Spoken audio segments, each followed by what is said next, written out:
Tenemos que juntarnos para generar ideas disruptivas, queriendo decir cualquier idea que es nueva, o que es diferente, o que es rupturista, o que es cool, o que es sexy o inesperada.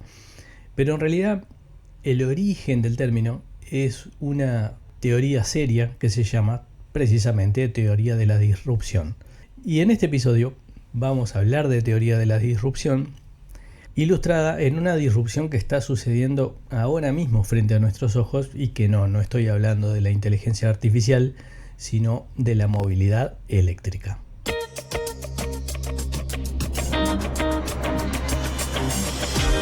Hola, soy Emilio Teiza y te doy la bienvenida a Innovación Empresarial, las conversaciones de fondo para líderes senior, un espacio contraintuitivo donde conversamos de innovación como disciplina de gestión. Bueno, aquí estoy, sigo con mi BYD Young Pro. Me preguntan de todo, la verdad que me están haciendo un montón de preguntas, cómo es mi experiencia, cómo me está yendo, si me gusta, si no me gusta, me paran en la calle. And as I told Elon, I love electric cars, but Elon, it's not for everybody. La situación es gravísima. ¿Se han puesto a pensar en lo que está ocurriendo con la industria automotriz europea? Es fuertísimo. Ahora bien, el mercado de vehículos 0 kilómetros está en un momento de inflexión, un momento histórico, un verdadero cimbronazo que está dando la modalidad eléctrica. Bueno, pero vayamos desde el principio. Cuando hablamos de una teoría, parece que la teoría fuera una cosa y la práctica fuera otra, pero la verdad es que nada más lejos de la realidad. Porque si la teoría es buena, lo que dice es, frente a determinadas condiciones de entrada y siguiendo determinado mecanismo que podemos describir, vamos a arribar a ciertas condiciones de salida. O sea, no hay nada más práctico que una buena teoría. O en el decir de Clayton Christensen, But a theory is a statement of causality. It's a statement of what causes what and why. Él, profesor de Harvard, fue quien postuló la teoría de la disrupción en su libro de 1997, El dilema del innovador. Básicamente lo que dice es, vos podés ser una empresa excelente, con clientes satisfechos, con excelentes productos, competitiva, con precios, y aún así la empresa puede terminar siendo desplazada por un entrante que inicialmente se ve inferior. Hay varios casos de estos y momentos emblemáticos. Uno de ellos fue cuando Nokia terminó vendiendo su negocio de celulares a Microsoft porque básicamente había perdido contra iPhone, que inicialmente era un teléfono sin teclado, una cosa para los ojos dominantes de ese momento, no era ni siquiera un celular. Y famosamente el CEO de Nokia en ese momento dijo, no hicimos nada mal, pero de alguna manera perdimos. Esta idea causó bastante julepe entre el mundo del management, porque quiere decir, si yo hago todo lo que me dicen que son las mejores prácticas de gestión e igual puedo perder, ¿cómo puede ser? Esto se construyó sobre algunas ideas anteriores, de las más conocidas hoy en día son las de Schumpeter, que en 1942 habló de la destrucción creativa, diciendo que el capitalismo avanzaba destruyendo estructuras económicas viejas para crear estructuras nuevas. Y Christensen no solamente dijo sí, estoy de acuerdo, sino que además describió el fenómeno, describió las condiciones de entrada, las condiciones resultantes y el mecanismo que las une a las dos. El tema no es que la tecnología sea disruptiva, lo que es disruptivo es determinado tipo de modelo de negocio que habilita una combinación novedosa de tecnologías que quizás ni siquiera sean nuevas. La disrupción es un fenómeno esencialmente de negocio y de red de valor, y para entenderlo bien no nos alcanza con ver la tecnología. No, we love electric cars. I have to say that because of Elon, but I love electric cars. They're lovely, lovely vehicles, but I said not everybody wants to have an electric car. And I ended that whole nonsense. By 2030, you're going to all have electric cars? I don't think so. Por supuesto, nosotros no vamos a analizar toda la movilidad eléctrica porque excede totalmente lo que yo quiero hacer. Lo que yo quiero hacer acá en este episodio es hablar de teoría de la disrupción ilustrada en una disrupción que nos está afectando a todos los días. Encima tiene eso rico que tienen los casos de que nunca son de libro. Y tiene algunos, y entonces presenta algunos vericuetos y algunos chimichurris que son muy específicos y que lo hacen más rico todavía. Podemos hablar de la movilidad eléctrica como en 3 actos. Inicialmente, para poner un año, hasta 2008 más o menos, un vehículo eléctrico tipo un auto eléctrico era un juguete, una cosa que daba risa en la calle. La visión dominante cuando veía esa solución decía, esto es una porquería, no funciona. Es muy importante para la teoría de la disrupción que la solución dominante vea al disruptor como una porquería. El segundo acto está dominado por un actor inesperado, un convidado de piedra que fue Tesla. Desde el punto de vista de la teoría de la disrupción, Tesla no es un disruptor, pero sí fue un pionero. Demostró, básicamente entró al mercado y dijo, ¿vieron que se puede hacer un auto eléctrico sexy? Y no solamente va a ser un auto eléctrico sexy, sino que va a ser un roadster. O sea, el primer modelo fue un modelo deportivo de una tipología de vehículo que está concebido para pasarlo bien y para divertirse y para todo lo más emocionante y sexy que tiene que ver con la industria del automóvil. Y arrancaron por ahí.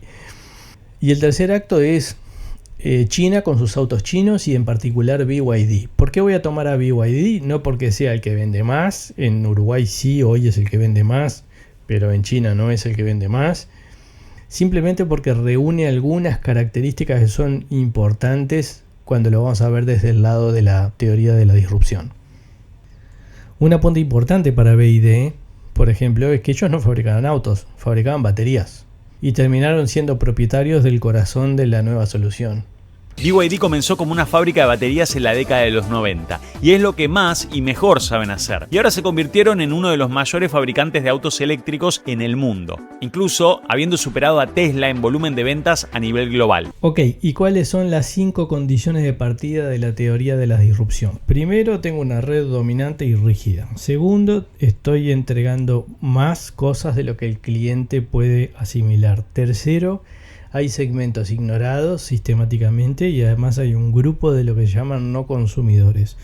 Cuarto, el entrante tiene un modelo de negocio asimétrico. Y quinto, si el dominante quiere replicar el modelo de negocio, se destruye. Ford al principio del siglo pasado desplazó la tracción a la sangre como único medio de transporte individual. Pasaron un montón de años y ahora cuando pensamos en el automóvil, pensamos en Ford, en Volkswagen, en Toyota, en General Motors, etc. Pero no son los únicos que juegan.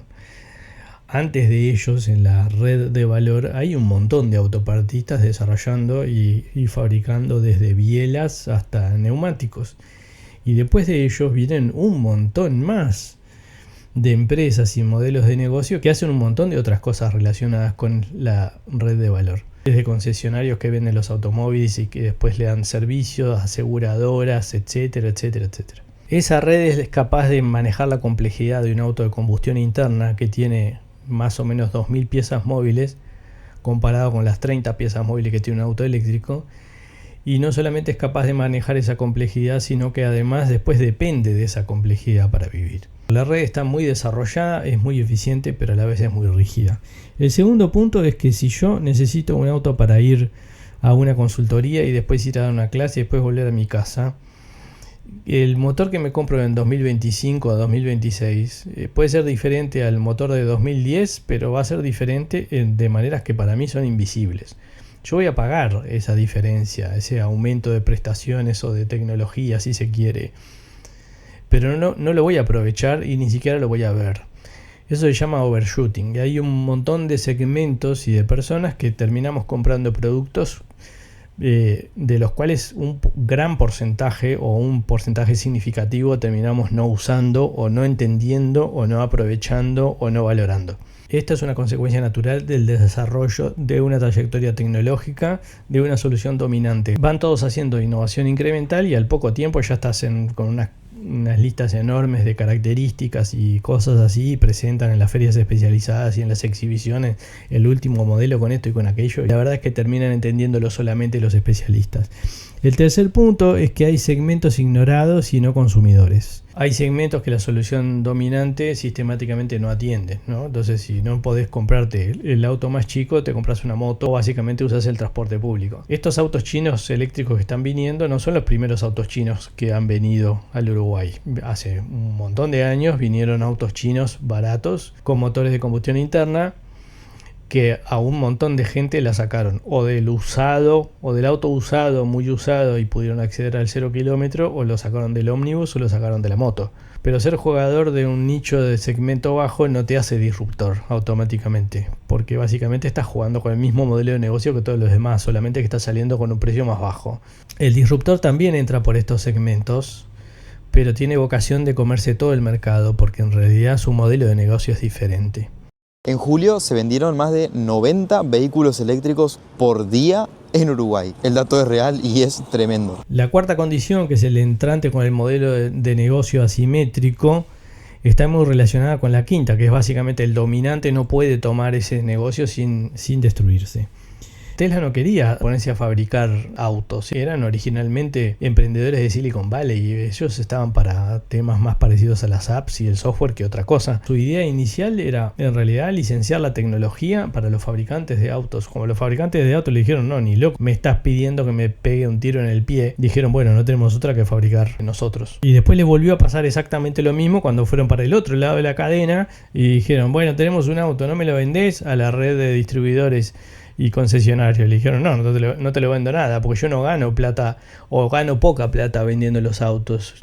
Gano mucho más vendiendo el servicio y muchas cosas asociadas a la complejidad inherente de un auto de motor de combustión interna. Me estás vendiendo una lavarropa o un celular con ruedas que tiene muy poco servicio y muy pocas oportunidades para mí para participar en lo que queda del negocio. Así que no, tampoco te lo voy a vender. Tesla terminó vendiendo sus autos en sus propias tiendas y eso resultó que termina trabajando en un modelo de negocio que está integrado verticalmente y con un vehículo que en realidad es una plataforma de datos que le permite capitalizar, entre otras cosas, la información generada por el cliente final, algo a lo que no podría haber accedido con facilidad de otra forma. Si mirás los autos, de 2.388 vendidos, el 57% son eléctricos. Y en el caso de las SUVs, el 48%. El dato, la verdad que es tremendo. Si sacás los utilitarios, te quedas con autos y SUVs, la mayoría de los que se vendieron en este mes pasado fueron eléctricos. Ya es una realidad. ¿El bombazo que se va a comer el sector automotriz argentino? Bueno, y dadas estas condiciones, entonces, ¿qué es lo que anuncia que va a suceder la teoría de la disrupción? En primer lugar, lo que dice es: el disruptor mejora desde abajo y alcanza el mercado principal. Esto no es una cosa que sucede de la noche a la mañana. Lo que sí sucede es que el mercado lentamente empieza a adoptar la nueva solución, demora bastante tiempo y después empieza a aparecer una inflexión. En donde hay verdadera oferta de vehículos eléctricos, ya es mayoría. Esto viene pasando hace algunos meses. Tenemos aquí el dato total: 52% de los SUV o vehículos de pasajeros son eléctricos en lo que fueron las ventas en el mes de julio. Y bueno, con el petróleo en suba y con el sindicato en la tablada haciendo paros y dificultando el tema del suministro de combustible, ahora nos mandan mensajes desde Maldonado que están algunas estaciones sin combustible y bueno, le dan un empujoncito más al eléctrico. Está en proceso de consolidación, teniendo en cuenta que los primeros vehículos eléctricos llegaron a partir del 2018. A partir de entonces ha venido un crecimiento sostenido, pero tengamos en cuenta también que hoy lo que circula en la calle de todo Uruguay es tan solo el 2 y algo % son eléctricos.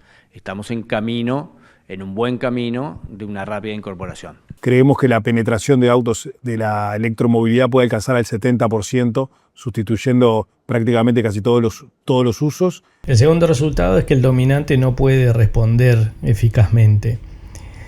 Y ha habido respuestas de todo tipo. Vamos a hablar de los fabricantes. Muchos fabricantes de los clásicos han respondido con modelos eléctricos y con distintas suertes, muy diferentes. En algunos casos les ha ido un poco mejor. El Chevrolet Spark eléctrico, por ejemplo, es un modelo que en Uruguay se ha vendido comparativamente bien en el segmento de los eléctricos, pero ha habido de todo en las distintas marcas clásicas en Europa y en otros lugares con distintas suertes. Barbaridad, solo párate a pensar que Toyota ya es la quinta marca de eléctricos más vendida en España y sin embargo lo están haciendo todo con un solo modelo. El Toyota CHR Plus concentra el 72,5% de sus ventas. Solo con ese coche serían la 9ª marca más vendida, un coche que se lanzó en marzo, es decir, lleva muy pero que muy poco tiempo. Y ten en cuenta que esta marca va a lanzar el Corolla eléctrico y también el Yaris eléctrico. ¿Llegó la muerte para los autos eléctricos? Bueno, por lo menos para una gran cantidad de ellos sí, porque no llegarán vivos al 2027 modelos de Tesla, Chevrolet, Kia, Volkswagen y hasta Lamborghini. Tesla eliminará el Model S y también el Model X, dos vehículos que muchos no esperaban que fueran a morir tan rápido. Chevrolet traerá de regreso el Bolt solo para volverlo a cancelar poco tiempo después. Volkswagen detendrá el ID4 en Estados Unidos porque necesita darle prioridad al Atlas de gasolina que vende muchísimo más. Y Volvo prácticamente acaba de matar el EX30 después de apenas un año en el mercado estadounidense. Hyundai también eliminará el Ioniq 6, el normal, porque nunca logró venderse al nivel del Ioniq 5, especialmente después del fin de varios incentivos fiscales en Estados Unidos. Todo esto demuestra que la transición hacia los eléctricos está siendo mucho más complicada de lo que muchas marcas esperaban. Y en eso que estamos hablando de esto, si bien Tesla no fue un disruptor original, ahora entra junto con el resto de los autos eléctricos haciendo ruido justo en determinado segmento. Yo creo que nadie se esperaba que Tesla iba a llegar con estos precios en Uruguay.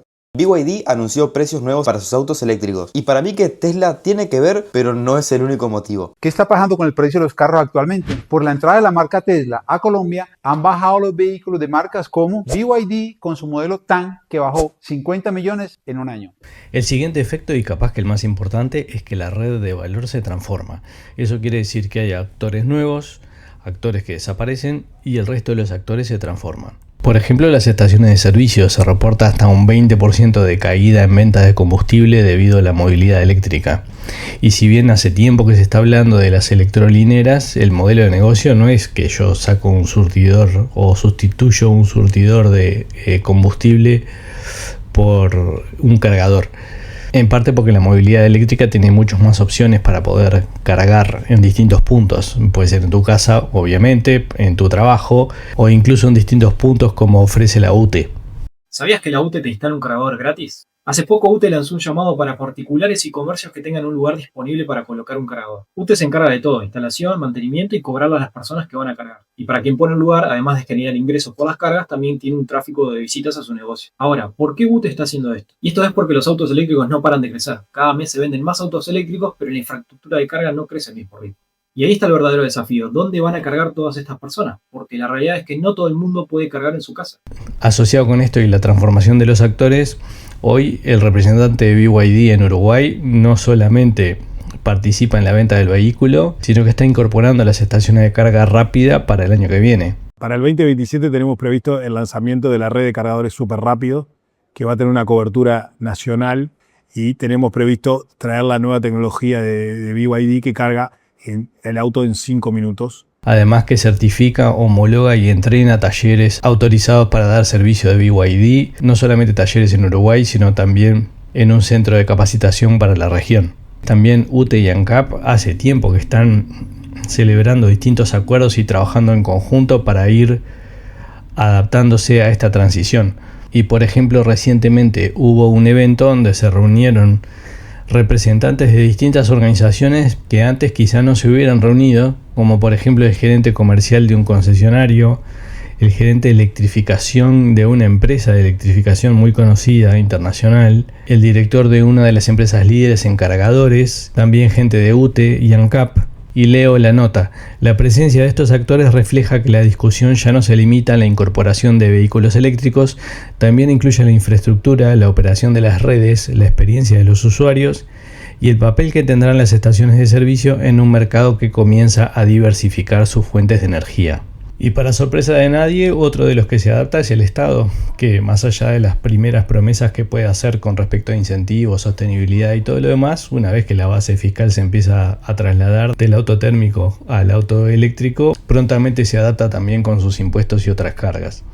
Se vienen aumentos en las patentes de los autos eléctricos para el 2027. El cambio que se viene con el IMESI no afecta solo a los autos eléctricos, sino a todos los electrificados y muchos de los más vendidos. Agenda 2030, mis cojones. Reino Unido va a meter un impuesto a los coches eléctricos. A ver cuánto tarda España en copiarlo. El objetivo, compensar la pérdida de ingresos por recaudación de impuestos en combustibles fósiles. Los conductores con un full eléctrico tendrán que pagar 2,4 céntimos de euro por kilómetro. Si tienes un híbrido enchufable, la mitad. Vamos, que nos va a tocar pagar por circular con nuestro propio coche. Y luego nos cuentan las milongas del medio ambiente. En fin, un puto disparate de la Europa esta contemporánea que tenemos, que se está quedando bien bonita. El resultado 4 es que el disruptor se transforma en la nueva solución. Y esto sucede a través de lo que llama un despido masivo. Después que los adoptadores tempranos toman la nueva solución, esto se empieza a masificar y la gente deja de comprar el vehículo térmico para pasarse al vehículo eléctrico. No quiere decir que el vehículo de motor de combustión interna se vaya a terminar. Uruguay además es un caso muy particular porque es un país chico y muy electrificado. Y la solución del eléctrico enchufable, que depende muchísimo de una infraestructura de carga, posiblemente no sea la mejor solución para países más grandes. De la misma manera que no se terminaron para siempre los discos de vinilo y tampoco se terminaron los relojes mecánicos, ni tampoco se terminaron los carruajes. Lo que sí sucedió es que la solución que en su momento fue la única solución o la solución dominante terminó ocupando un nicho específico o un uso específico dentro del mercado. Este despido masivo es una condición fundamental para la teoría de la disrupción. El último efecto es que después de este proceso inicial de disrupción se genera una proliferación post-disruptiva, se llama, que es básicamente entran un montón de jugadores en el mercado a tratar de ocupar posiciones en esta nueva red de valor. Incluso la proliferación es tan grande que es bastante difícil seguir la cantidad de marcas que hay hoy en Uruguay.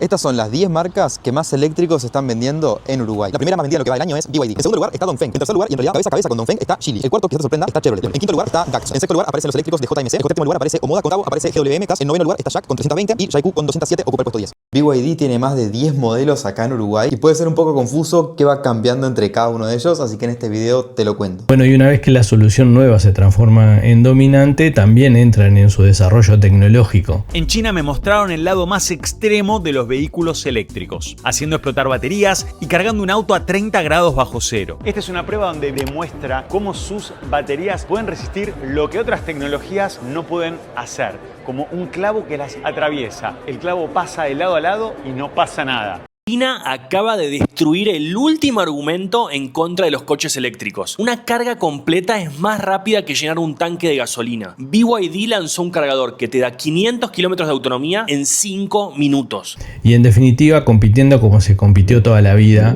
post-disrupción. BYD el año pasado compró una planta de Ford que habían abandonado en Brasil.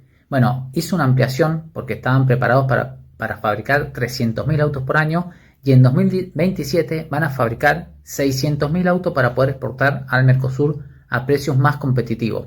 Estos autos chinos que lleguen de Brasil van a llegar sin el 35% del impuesto por ser parte del Mercosur. Y con esta reorganización de la cadena de valor se producen oportunidades para todo tipo de jugadores. Ahora, cuando venís al Edén, también podés poner a cargar tu auto eléctrico sin costo. Y también algunos efectos no deseados. Cambiamos de tema. Delincuentes robaron 4 cargadores de vehículos eléctricos de un establecimiento que estaba ubicado en Parque de Plata. Y como suele ser en estos casos, tenemos críticos a la situación que se está desarrollando.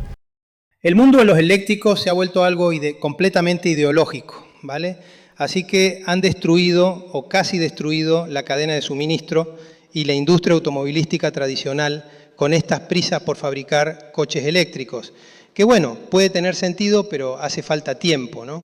¿Un M3 eléctrico? ¡No puede ser! ¡Oh! Estamos ante un auto que ignora el principio fundamental de Colin Chapman. Simplificar y añadir ligereza. Quiero ver otro que me encanta.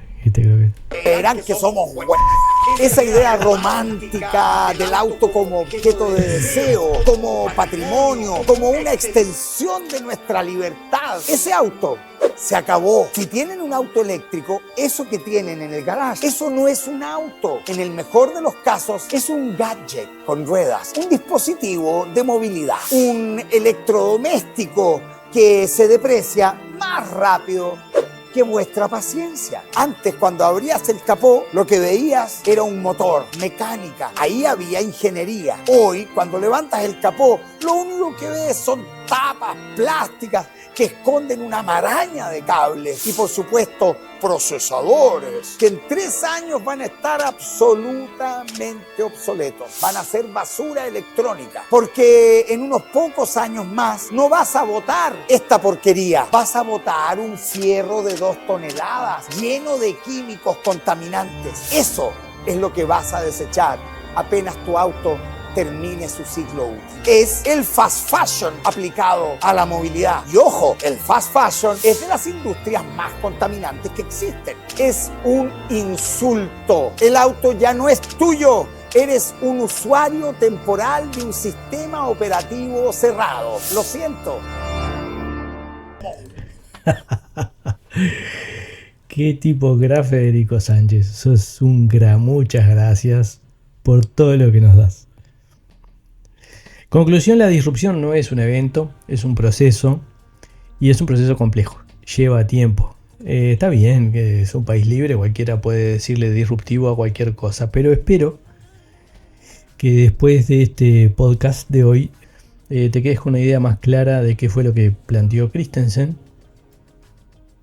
porque entenderla no es un ejercicio académico, o no solamente, también te da la posibilidad de leer las cosas que están pasando en el mercado y vos adaptarte, transformarte y, quién sabe, capaz que capturar alguna oportunidad.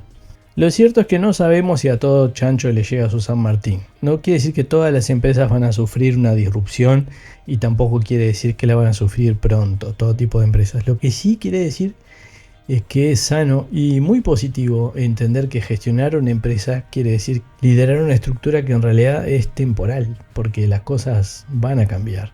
Y no te alcanza solamente con poner procesos y ser excelente en ellos, sino que también gestionar es construir la capacidad de aprender y de innovar, porque tarde o temprano la vas a necesitar.